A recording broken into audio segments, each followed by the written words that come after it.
Hello, everyone. I am so glad that you could join us today. So, a lot of people have been asking me, what does working and homeschooling look like? Let's be honest, 2020 is nothing like any of us could plan for. So, maybe you've wondered, can you really successfully work and homeschool at the same time with all the challenges that we're having today? So today I'm going to jump in and dig deep and answer some questions. And I'm super excited to invite Abby from the Woven Homeschool. Hi. Hi, Abby. Thank you so much for joining us. I guess before we get started, I should introduce myself because I realize not everybody knows who I am either. So what I'll do here is turn off my phone from vibrating. That's step one. And so for those of you that don't know me, my name is Jen McKinnon. I am the writer here at practicalbydefault.com. I also host Working Homeschool Mom Club by Jen McKinnon and the Working Homeschool Mom Coffee Club. And so that's me. I've been working in homeschooling inside and outside the home around 14 years. But not about me.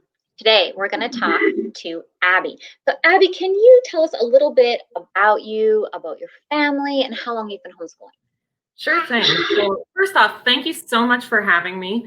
I'm really excited to be here and to talk about this. I know Jen has been super helpful in my own life and figuring out working and homeschooling. And as you can see, I've got a real life example of what working and homeschooling can look like here.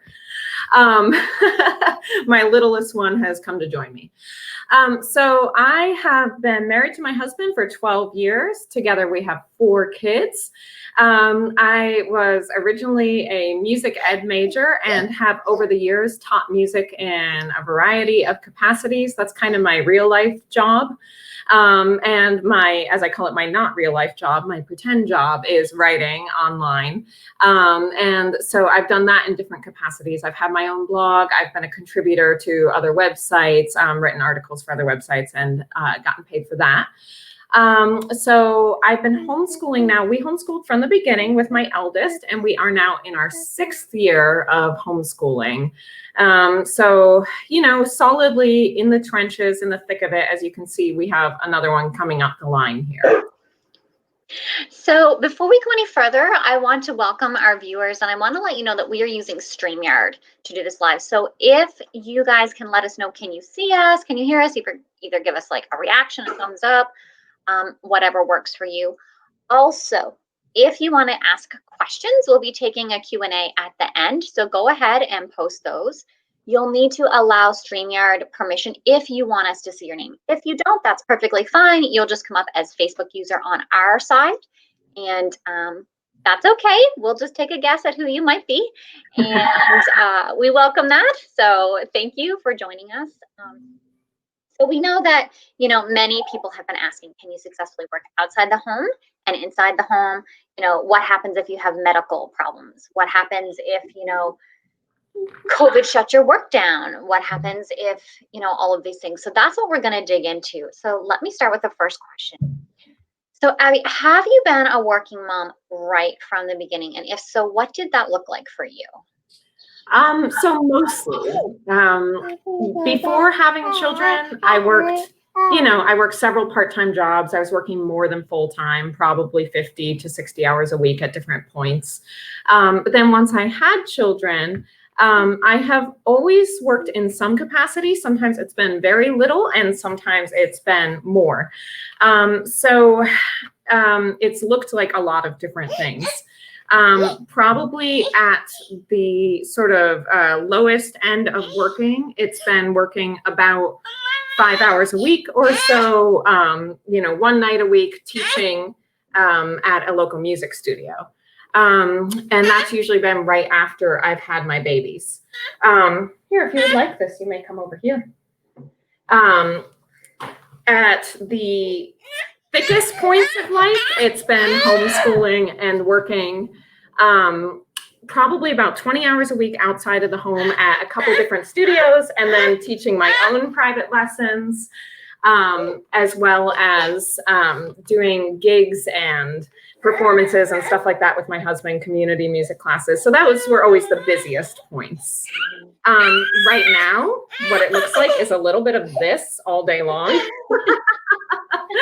I'm sure many of our viewers can relate, right? We all have that adjustment. I know some of our viewers are, they've been working moms for a long time, but they've not homeschooled. So, they had their kids in preschool, they had their kids in daycare. And the problem is with the restrictions with COVID, a lot of these places are closed. Yes. Or, the brick and mortar schools are not open, or they're not safe, or they're trying to make the best decision for their family. So the great thing about having your daughter here is that it is relatable. Most of us can be like, oh yeah, I've been there. And, you can share some ways that you've made that work for you. But before we dig into that, so you were working before you had kids and after you had kids. Were you working from the very beginning of your homeschooling journey? Yes, part-time I was. Actually, our first official year of homeschooling was when things got really busy for me. So my son was entering kindergarten. I had just had my third child. She was born in August, so she would have been about a month old when we started. And that was when I was working outside of the home more, maybe not at my busiest peak, but definitely more. And so that was, quite an adventure at the time. I know you asked about what that looked like. For us, I would usually do schooling in the morning, from 9 to noon or so. And then I would do lunch with the kids. And then after lunch, I would run around, I would prep dinner, I would get dressed for work, and I would go and teach from about 3 until maybe 8 or 9 at night, and then come home and do it again the next day. And that worked for me.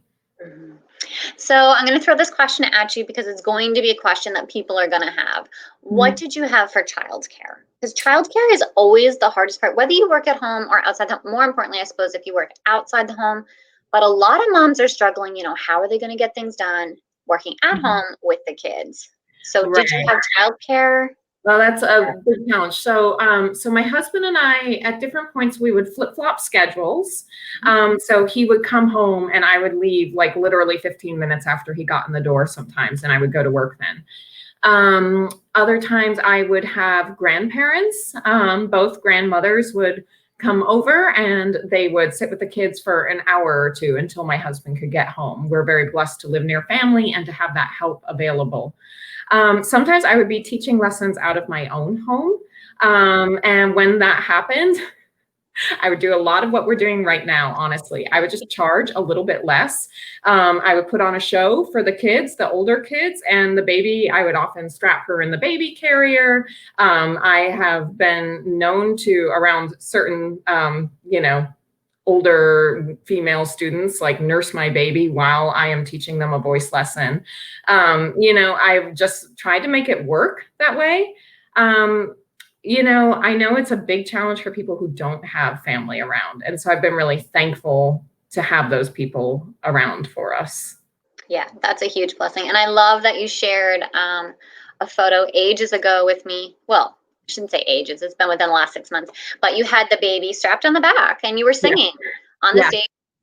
So this is what working moms look like. We do what we have to do to make it work.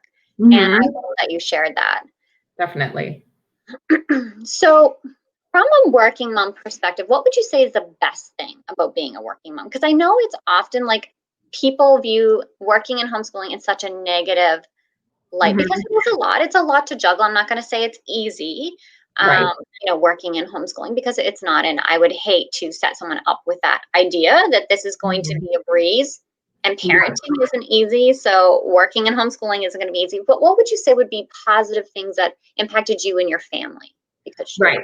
So there's, like you said, there's definitely challenges, but I had to think about this a little bit beforehand.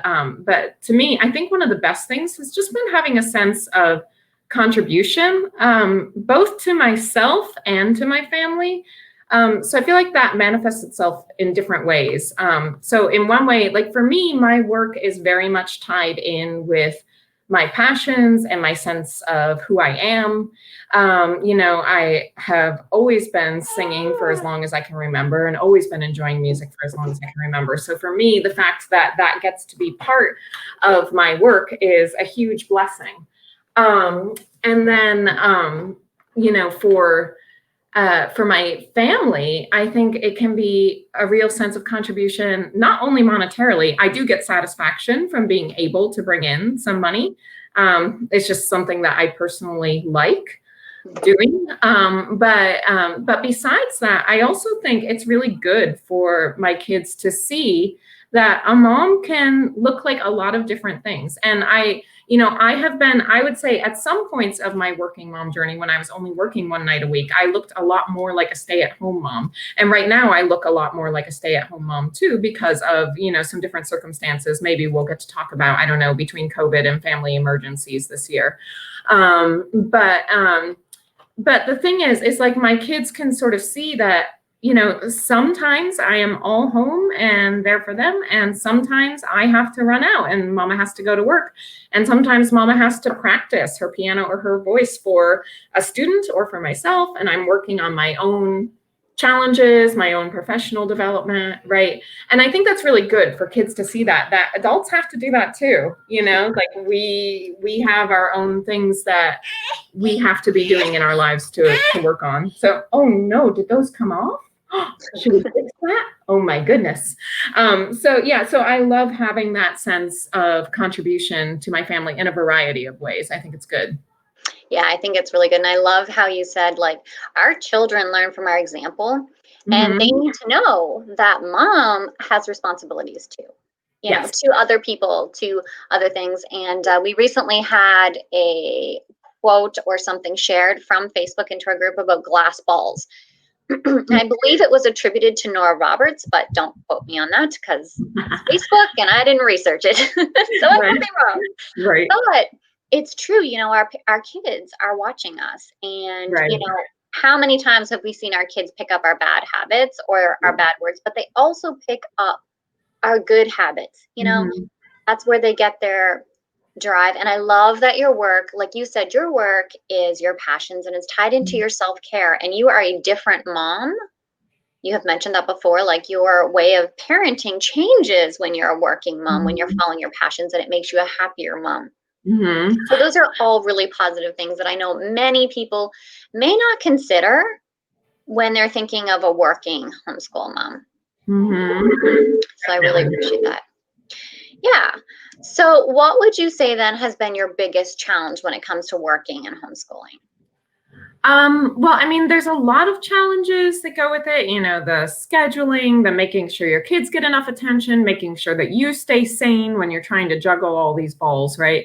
But I think one of the biggest things for me has just sort of been reconciling my actual life to my ideal life.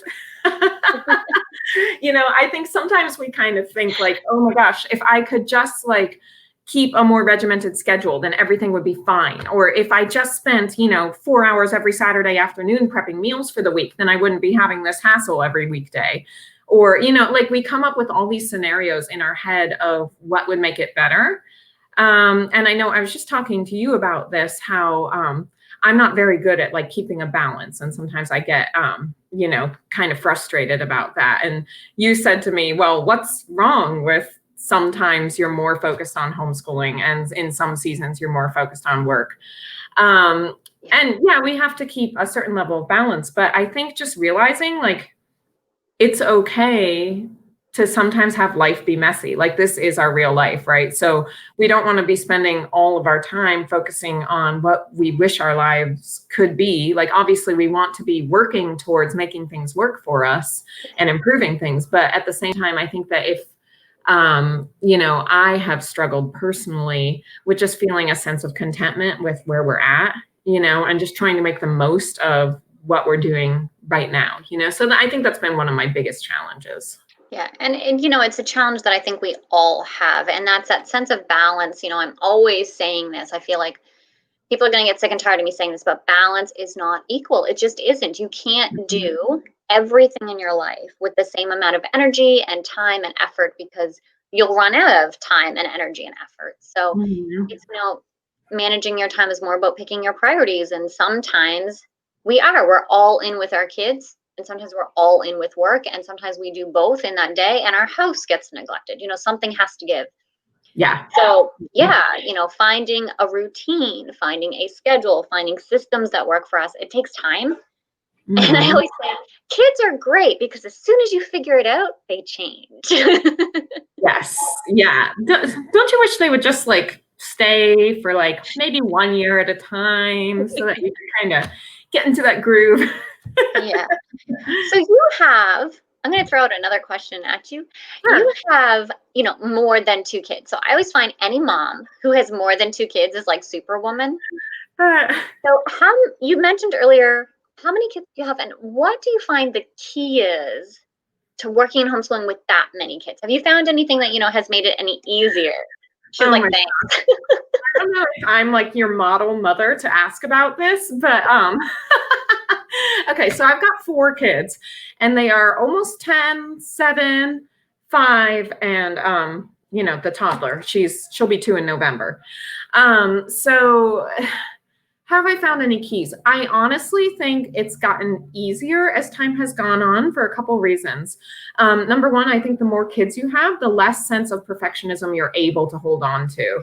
And so you let more things go. Sometimes that's good, sometimes that's bad. But I found that has helped me some. I know, our firstborn were more like, Okay. you have to behave this way. I have to stop you there because if anyone's listening, don't you just love that? Seriously, give me a heart if you've seen it. The more kids you have, the less perfection you're able to hang on to, because it's so true. Yeah. It's such a good point. As moms, we have this idea. This is what parenting's going to look like. Mhm. What's that meme we see on Facebook? It's like, I was the perfect parent before I had kids. Oh, totally. I worked in a daycare as one of my jobs before I had kids. Okay, so I worked in a daycare, a private school teaching music, and I taught private voice lessons. So I was working with kids all day long. So And your I was kid was like, like, yeah. this, right? I was like, I had all these ideas of how I would parent. And it was a great shock to my system when I actually had children that were mine that didn't go away at the end of the day. I was like, how do you do this? So it is funny how that happens, right? Um, yeah. So, I mean, I think like you just have to let go. There's a sense of almost, I won't say helplessness, but it is definitely humbling to recognize that like all of those things, like your kids will freak out in the middle of the grocery store. They will come when you're doing a Facebook Live interview with your friend on her blog. They will come in. Somebody's going to probably scream in the background at some point, despite my best efforts to get them set up, right? This is just real life. Like things are not always going to be perfect. I will say as my older kids got older, it was much easier having this little toddler once I had older kids, because they're so much more independent. They're able to go, get me a diaper or go get her a change of clothes. I think that if there's anything that's made it easier, it's sort of just trying to work on expectations of, like I need you to do certain chores for me each day, because when you don't do them, she's like, I will have this interview. Thank you.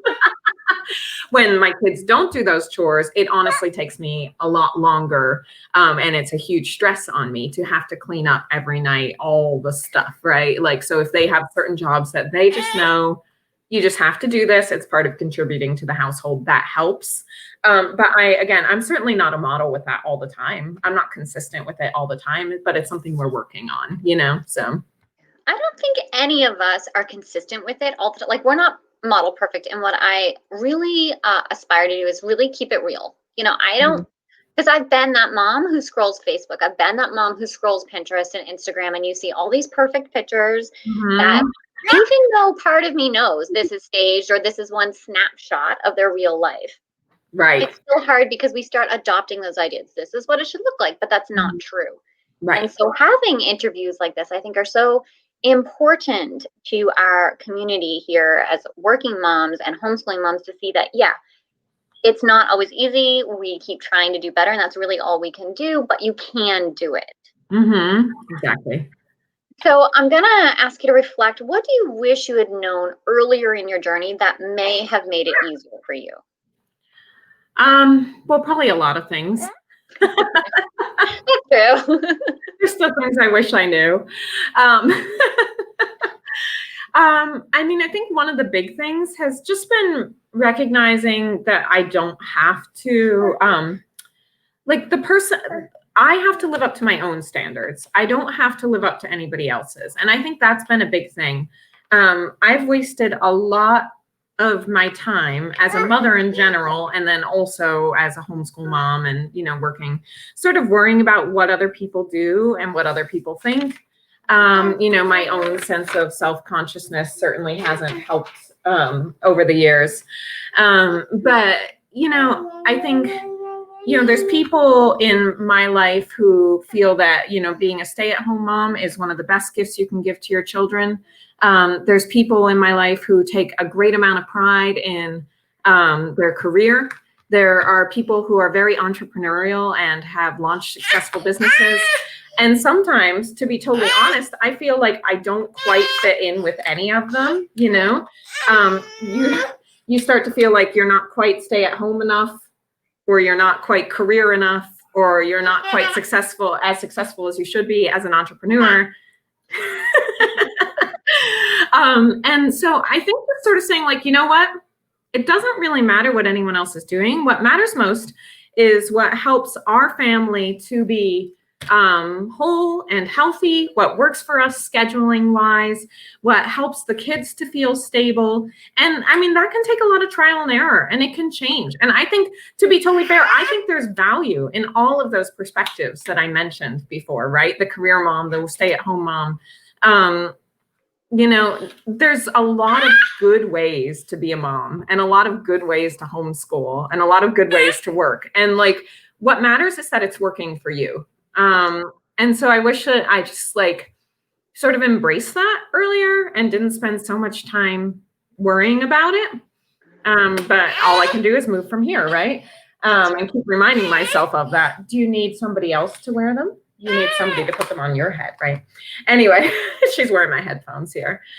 Oh, thank you, Rebecca. And it's so much, even reflecting back, it took me when I started. So my story is a bit different from Abigail's in that I started as a stay-at-home mom who was homeschooling. Mm-hmm. And then I moved to working mom, and I was not a happy working mom.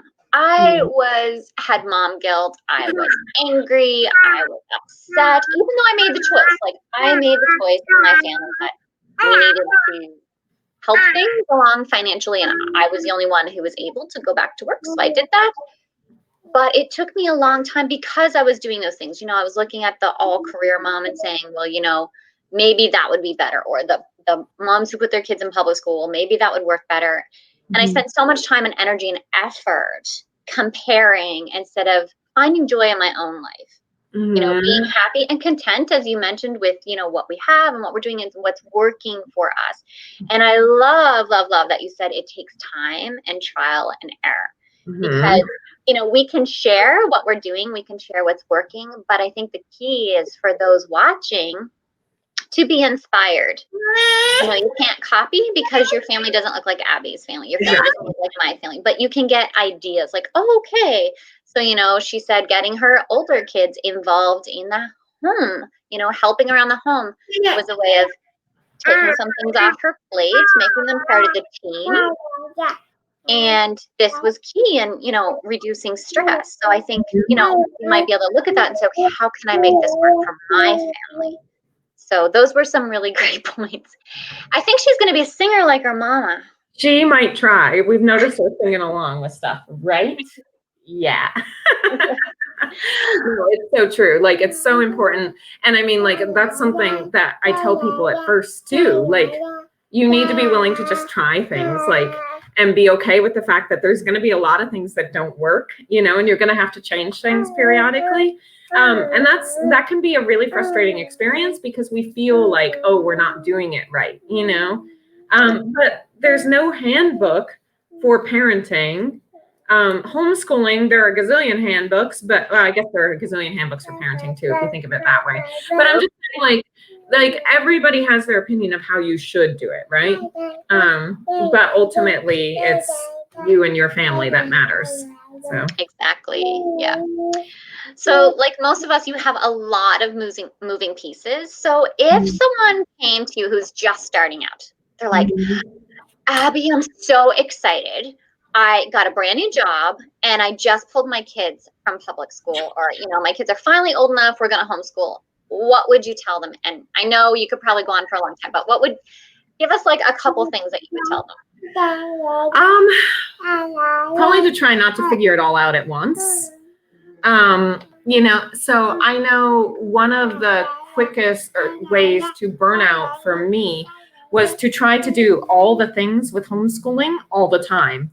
And so the first couple years that I homeschooled, I used, it was a box curriculum and distance learning program.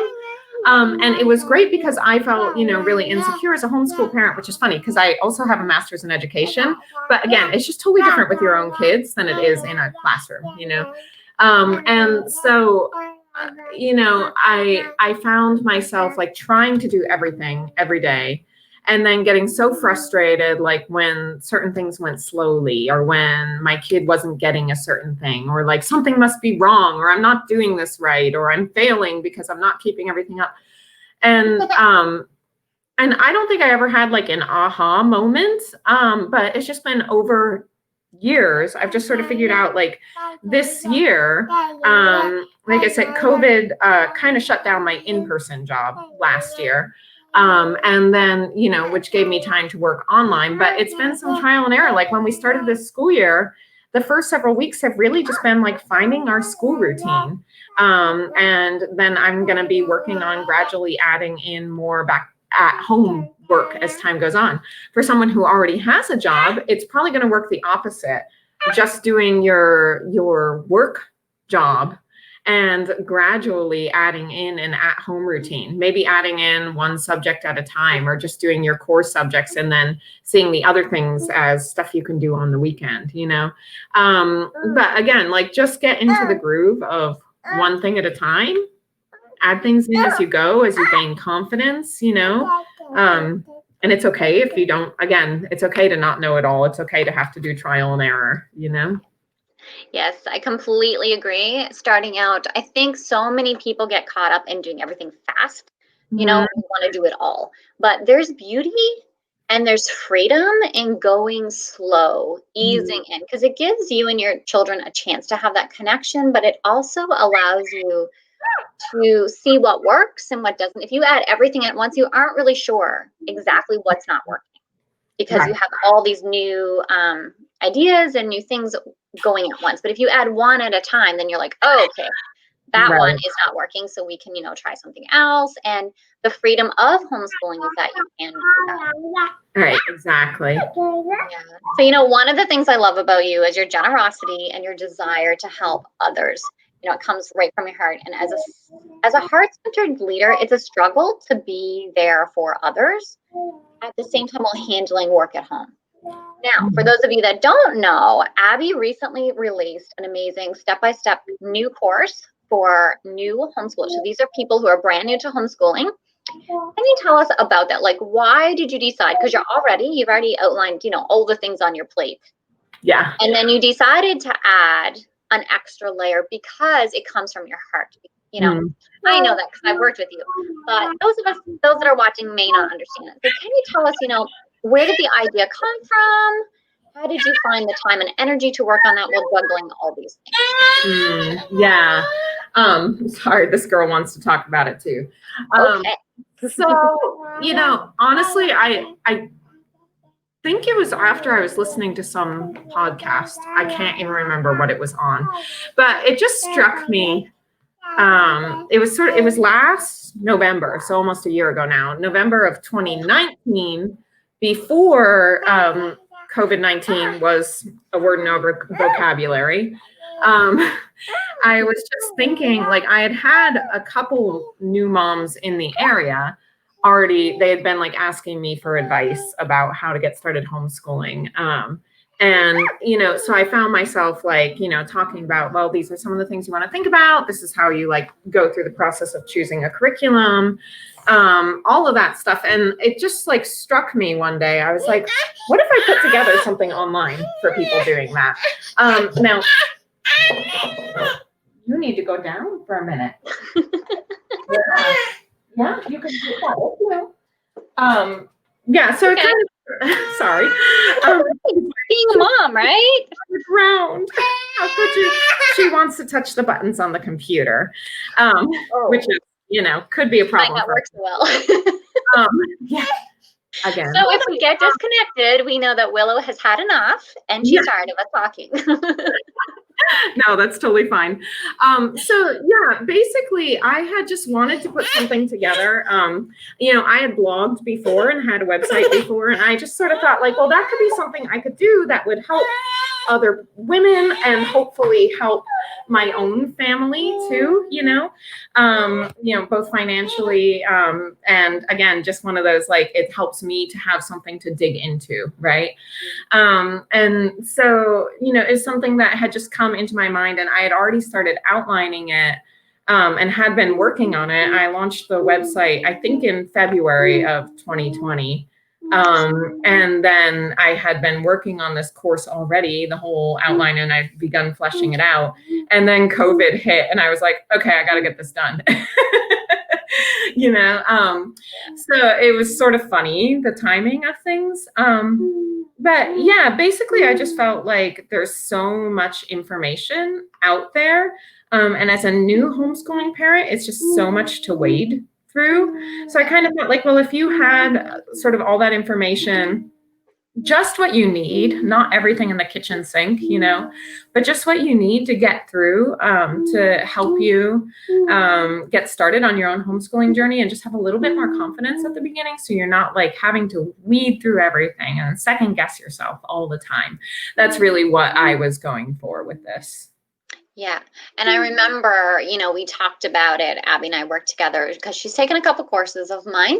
And so we've, they're not open right now. So it's like Take Charge of Your Life. And we did the goals and accountability. And she really powered through. And what I thought was so fascinating is because you do have so many plates, so many things in balls in the air, and you have the kids, but you always seem to find exactly, what you needed when you were working through it.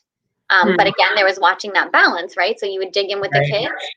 And then, because I know when you were focusing on the course, you were kind of feeling like the kids were feeling left out. Mm-hmm. And then you shifted into focusing on the kids, right? And building those connections. It was really cool from my point of view to see you, use the frameworks and the things that you had learned and put them into action in such a unique way, which is the point, right? You make them fit your family. It's not like something you can just pick up and say, okay, I'm going to plug this in and it's going to work, but you made it work for you. Well, sorry, go ahead. I was going to say, so the course is designed for brand new homeschoolers. And I'm going to be honest, I told her she's not charging enough. So I'm going to get her to leave a link for you guys in the comment for this course if you want to check it out. Now, it may not be for you, and that's fine. Yeah. But why don't you tell us a little bit about what it walks them through? Yeah, definitely.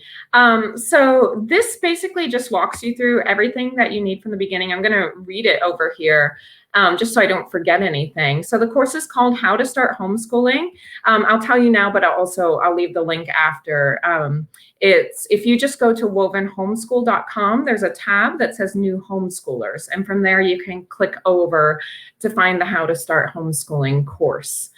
But in that course, we talk about how to find the homeschool law where you live, because it varies everywhere from, state to state, province to province. So I can't give you legal advice, but I can tell you where to find the information that you need. We talk about putting on a homeschooling mindset, because homeschooling does look different from school. So we talk about what that looks like a little bit and how to use homeschooling to your advantage. I do walk through some common homeschool styles. You know, we hear like Charlotte Mason, Montessori, Waldorf, and I walk you through those because I want you to know what those things mean. So when you go to look at resources, you understand what you're getting into. I'm not doing it to say you need to pick an ideal and stick to it, right? We talk about materials and resources for your homeschool, how to choose ones that fit you and your lifestyle. We talk about homeschool planning, scheduling, routines, establishing a daily routine. We talk about organizing all those supplies and papers and books and manipulatives and all the things that come with homeschooling. And then we had a whole section on like common homeschool issues and encouragement. And I interviewed many different homeschooling moms. Jen is in that course. We talk about working and homeschooling. I talked with Katie Walkus of Life in the Mundane about homeschooling special needs children. We talk about homeschooling high school, all sorts of different common issues that you might face as a homeschool parent, even as a new homeschool parent, just to help you sort of gain some perspective and navigate those hard things. So the whole course there's written lessons, there's video lessons, and there's printables if you want to print them out and use them to help you organize all that information. They're in there, and it's only $30 right now because I'm cheap and I don't want anybody to have to feel, strapped to get started homeschooling. I wanted this to be very accessible to people. Yeah. And I actually went through the course because I wanted to see. So when I started homeschooling, there wasn't these courses out there. There were some books, but I didn't even know where to begin with. So it's funny because my son just graduated in June. And I'm going to tell you guys something. I don't know what any of those styles are. So when people come to me and they're like, so I'm doing such and such a style, and I'm like, oh yeah. And then I will message Abby and be like, hey, what lesson did you talk about this style? Because I have to go look it up because I didn't know any of that. So if you guys have a style of homeschooling, I always call mine flying by the seat of your pants, but apparently it has a name of eclectic homeschooling. Eclectic homeschooling. Look at me fitting in. So if you guys have a style of homeschooling that you love, please leave it in the comments. We'd love to see what kind of styles we have that are watching, that moms are using while they're working. Because one thing that's really cool is that you can pretty much make any style work for you. But I will say, not knowing about deschooling, not knowing about the mindset work made my journey different and probably more difficult. If I had one thing people always say, what do you regret? And I thought, I wish I had have heard of deschooling, known about it, because I think it would have changed our entire homeschool. Because we're very worksheet, online in our homeschool, mixed in with hands-on activities and stuff. But I think I would have had more fun, learning with my kids if I had have known about all these really cool different styles. So anyways. Well, I struggled with that too as a teacher, because I had this very, we have to check off all the list and we have to make sure we're meeting our standards and we have to, get everything in for, I registered in Pennsylvania where I live. You don't have to register as a homeschooler. At the time, it was age 8. You did not have to register until then. And my son was 5 and I'm registering him because I'm like, I want to make sure it counts, And my evaluator looked at me and she's like, you do know you don't have to do this yet, right? And I was like, oh, I just feel like I should. If I'm doing it, I want it to count. And so it took me a while to be like, it's okay. It's okay to go at our own pace. It's okay to not complete every problem on every worksheet because guess what? They don't do that in school either. Anyway. That's right. Exactly. So we all know that life is always shifting and changing. I know you had some medical issues pop up this summer. I had some medical issues pop up. Some of them came, totally unexpected. Some we knew about. For us, I know the same was for you. What would you say? Because this is the year. This is the question I get the most. This is the year that we have had everything thrown at us worldwide, and then we all have our own home stuff to deal with. I have friends where her dad is dealing with cancer. I have friends where, they've lost jobs, they've lost income, they've had medical issues come up, they've had, fires and So what would you say is the best way that we can face all those challenges when they come up? I don't. I think it's hard for everyone, right? Like there's no easy answer. But I think one of the beauties of independently homeschooling is the flexibility that comes with it. So I'll just give you a couple examples of how I made this work. Obviously, it's going to be different for everyone. So this is not like a prescription. These are just examples that will maybe you can draw from them. Exactly. So last year, I was teaching part-time at a private school, and I was teaching private lessons out of my home a little bit. And then I was working on getting this website up and running. And when COVID shut everything down in mid-March, obviously school closed, so I wasn't back at the school. And then as a singer, fun fact, if you're not aware of this, singers are considered super spreaders for, well, for a variety of things, but particularly as it relates to COVID-19, because singers are considered like vocal athletes because you're projecting and sustaining all this fun stuff coming out of your mouth. It is considered not safe to sing. So around other people during COVID-19. So, which has actually been really difficult for me to sort of like pull myself out again after all of this. But basically I didn't feel comfortable teaching private voice lessons anymore in my home, because it is not considered safe. So that happened. During that time, then I just really started focusing on my online writing and trying to build a business. If I didn't have that mindset of wanting to, be a little bit of an entrepreneur, then maybe I would be focusing on just getting some other sort of part-time work that could hold me through for a little while, But I did that through the spring. I finished the course. I believe I launched it the first week of July. And the second week of July, my daughter got a scald burn on her hand from some hot tea, and ended up being hospitalized. And it took a good month for recovery to be done. Now, thankfully, that was during the summer. But I think even if it had been during the school year, we probably just would have dropped most academics for a while. I can look to other examples, like in the early stages of pregnancy, when you're sick, and you can't get yourself off the couch. During those times, there would be days when I'd be like, okay, like we would try to do a couple pages of math over the breakfast table. And then like when the sickness really started hitting me, then I would turn on a documentary or something for the kids. I'm like, they're getting something. This is not forever. And it's okay. Like we can do this for a while. And the good thing about homeschooling is as long as I fit in my 180 days of school, they can be done whenever. It doesn't have to be Monday through Friday, 9 to 3. It doesn't have to be between September and June.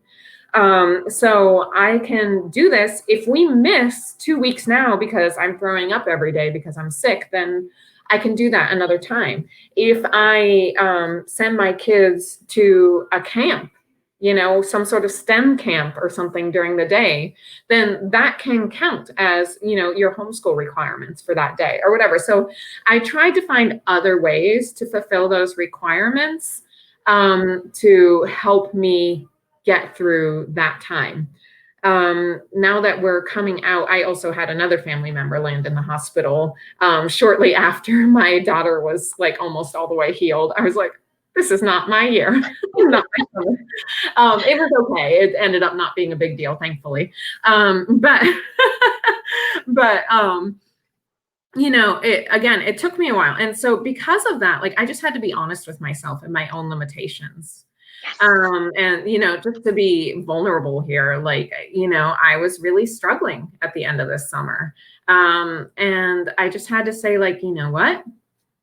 If I can't really pour a lot into this website right now, then I can't do that right now. That's okay. What I can do right now is try to just establish our homeschool routine again for the year. Then I'm going to try to figure out a safe way to do singing again. You know, most people are going online now. Maybe I can do that now. It just wasn't on my radar with all this other stuff going on, you know? And so I think that's the thing. Just like finding like, well, what can you do when life throws you a curveball? Yeah. Find what you can do, cope with the rest, and give yourself permission to let go of some things because you're not superhuman, you know? Yes. So I think it's really important if you guys are watching and taking notes, as Abigail said, focusing on what you can do and adjusting your own expectations of yourself. Mhm. I find moms are really good at giving grace to other people. We're excellent with our kids. When they can't do the thing that we ask them to do perfectly, it's okay. You can try again. We'll do this. But when it comes to ourselves, that's when we seem to struggle. Like, what do you mean I can't do this perfectly? What do you mean I can't do it all? Because we want to do it all, right? We sincerely desire because we love everyone and we want to serve everyone, but realizing that we also have to be kind to ourselves and realize that you were talking about pregnancy, and I'm sure every mom can relate to that time when we have our morning sickness and you just can't cope, and knowing what we can let go of. I remember driving to work and opening the car door and getting sick on the way, right? Yeah. Because some bosses don't have that ability to say, well, you can't come in, so you work sick. But there are things that we can do. So maybe we have to go to work sick, but we can come home. We don't have to spring clean our house that day. So Mhm. there are things, knowing and figuring out. And I think that's really, really important. As you mentioned, each person has to figure out what those things are that you can let go of and what you can't. Mhm. And that's where, the people who are like, well, you must do it this way, don't really fit into our life because they're not living our lives, they don't have our kids, they don't have our problems and our joys, so we kind of have to make those choices for ourselves. Totally. Well, thank you so much, Abby, for spending time with us today and giving us a real inside peek of what working and homeschooling with more than two kids looks like, what it looks like when emergencies pop up, because we've all been there, we've all had these emergencies pop up and we're like, okay, what am I going to do? And you shared with us, what it looks like when COVID shuts down your work and how you coped with that and how you were still successful in working and homeschooling. So I think that's really important. So tell us where we can find you online before we go. Yeah, so you can go to wovenhomeschool.com, WOVEN homeschool.com. And that's where I'm writing about all sorts of homeschool perspective and encouragement. And I would love for that site to eventually become sort of a hub. So if you want to talk homeschooling with me at some point, just send me an email, Abby@wovenhomeschool.com, and we'll connect. And again, you can click on the tab New Homeschoolers there to find my How to Start Homeschooling course. I hope that can be beneficial to some of your readership, Jen. Yeah. So thanks so much for joining us, everyone. And I hope you guys have a great day. We'll talk to you later. Bye. Bye.